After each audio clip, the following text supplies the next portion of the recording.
नमस्कार साथियों। Micro teaching की इस कड़ी में हम आज आपके लिए हिंदी के लिए पाठ योजना तैयार करके लाए हैं, जिसमें अपना टॉपिक रहेगा द्वंद्व समास।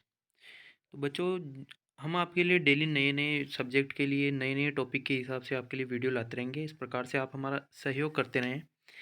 आप हमारे वीडियो को लाइक कीजिए, चैनल को सब्सक्राइब कीजिए, ताकि हम आपके लिए और ज़्यादा मेहनत करें। तो बच्चों, लगेगा नहीं कि हम किसके लिए कर रहे हैं, तो आप थोड़ा समझिए बच्चों। तो इस प्रकार टॉपिक को स्टार्ट करते हैं। द्वंद्व समास हमारा टॉपिक रहेगा और पाठ्य योजना में अपने को पहले उद्देश्य बताने पड़ते हैं, जो घटक होते हैं मेन।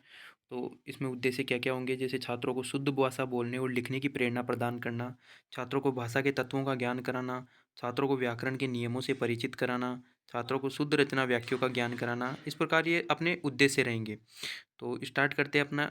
इसमें शिक्षण लक्ष्य जो अपने 6 शिक्षण लक्ष्य होते हैं उनको लेते हुए, जिनमें आप देख रहे हैं ज्ञानात्मक में बच्चों को ज्ञान प्राप्त कराएंगे, अवबोधात्मक में बच्चों को कोई भी विषय जो टॉपिक होगा अपना उसके बारे में जानकारी देंगे, अनुप्रयोगात्मक के अंदर होता है अपने उदाहरणों का प्रयोग काम में लेना, उदाहरणों के माध्यम से समझाना, कौशलात्मक में बच्चों को छात्रों को समास जानने में सकारात्मक धारणा उत्पन्न करना या विग्रह समास के शब्दों को पहचानना, रुचियात्मक में रुचि लेने से संबंधित होता है टॉपिक में। तो इस प्रकार ये अपने वो हो गए 6 शिक्षण बिंदु। अब इसमें अपने सहायक सामग्री में लपेट, श्यामपट्ट, लपेट फलक होता है बच्चों, जो एक कागज़ की एक शीट सी आती है जिसको फोल्ड किया जाता है, वो श्यामपट्ट के रूप में काम में लेते हैं अपन। इसमें प्रकरण संबंधी चार्ट कुछ भी आ जाएंगे, जो आप चार्ट के हिसाब से अगर समास को समझाएंगे तो वो आ जाएंगे।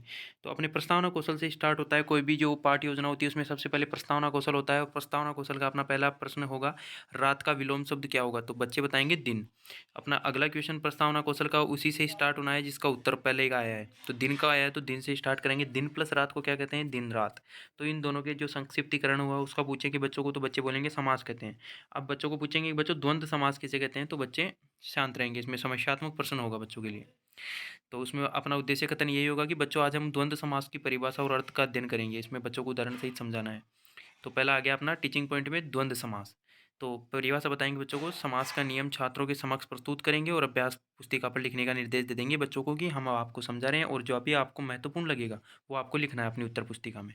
तो उसमें पहला नियम बताएंगे बच्चों को, जिस समास के दोनों पद प्रधान होते हैं, अर्थात उभय प्रधान पद एवं एक दूसरे के विलोम शब्द भी होते हैं। तो मतलब ये पहचानने का एक नियम बताएंगे बच्चों को कि द्वंद्व समास में एक दूसरे का ज़्यादातर विलोम शब्द ही होता है, और उनमें जो योजक चिन्ह होता है वो माइनस वाला योजक चिन्ह होता है इनमें। तो छात्र ध्यानपूर्वक सुनते रहेंगे। तो अब इसका स्पष्टीकरण बताएंगे, मतलब उदाहरण से बच्चों को समझाएंगे। जैसे माता और पिता है, तो इसके बीच में योजक चिन्ह आ गया, तो माता और पिता। द्वंद्व के अंदर और या अथवा का लोप होता है बच्चों, ये अपना एक ट्रिक बता देंगे बच्चों को। और जो श्यामपट्ट के ऊपर कौशल है उसमें आप एग्जाम्पल लिखते जाना, तो वो श्यामपट्ट के कार्य में आते जाएगा। इसमें माता पिता का उदाहरण दे देंगे, राजा रानी, राजा और रानी, पाप पुण्य, पाप और पुण्य। तो इस प्रकार ये बच्चों को समझा देंगे उदाहरण से, तो बच्चों को अच्छे से समझ में आएगा। अब बच्चों को अपने हिसाब से बच्चों को अब एग्जाम्पल दे देंगे, ये सुख दुख लाभ हानि। तो इस प्रकार से बच्चों को निरीक्षण कर लेंगे कि उनको समझ में आया है या नहीं आया है। तो बच्चे आंसर दे देंगे, भाई बहन, भाई और बहन। तो अपने को लगेगा कि सही पढ़ा है। तो ये देखो, शिक्षक उपयुक्त निरीक्षण उदाहरणों की सहायता से छात्रों को नियम का परीक्षण करने का आदेश दे देंगे। तो इस प्रकार बच्चों को फिर देख लेंगे कि आपको समझ में आया है या नहीं आया है। आना जाना, आना और जाना, आकाश पाताल, इनमें क्या है? द्वंद्व समास है। सुबह शाम, सुबह और शाम, ये श्यामपट्ट का कार्य आ गया आपका। श्यामपट्ट पर लिखते नियम अभ्यास पुस्तिका पर लिखने का आदेश देंगे, स्वयं उनका निरीक्षण करेंगे। अब बच्चों को पूरा टॉपिक पढ़ाने के बाद में, उदाहरण से ही समझाने के बाद में, बच्चों को मूल्यांकन प्रश्न होता है कि बच्चों को समझ में आया है या नहीं आया है। तो अपने उसके लिए क्या करेंगे कि बच्चों को उदाहरण दे देंगे जो पढ़ाया है उसी में से। तो इसको बोध प्रश्न भी बोल सकते हैं आप, मूल्यांकन प्रश्न भी बोल सकते हैं। फिर गृह कार्य बच्चों को घर पर करने के लिए उसी टॉपिक से संबंधित क्वेश्चन दे देंगे। द्वंद्व समास की परिभाषा बताइए, हार और जीत में कौन सा समास है, आकाश और पाताल में कौन सा समास है। तो इस प्रकार से आपका टॉपिक कंप्लीट हो जाएगा।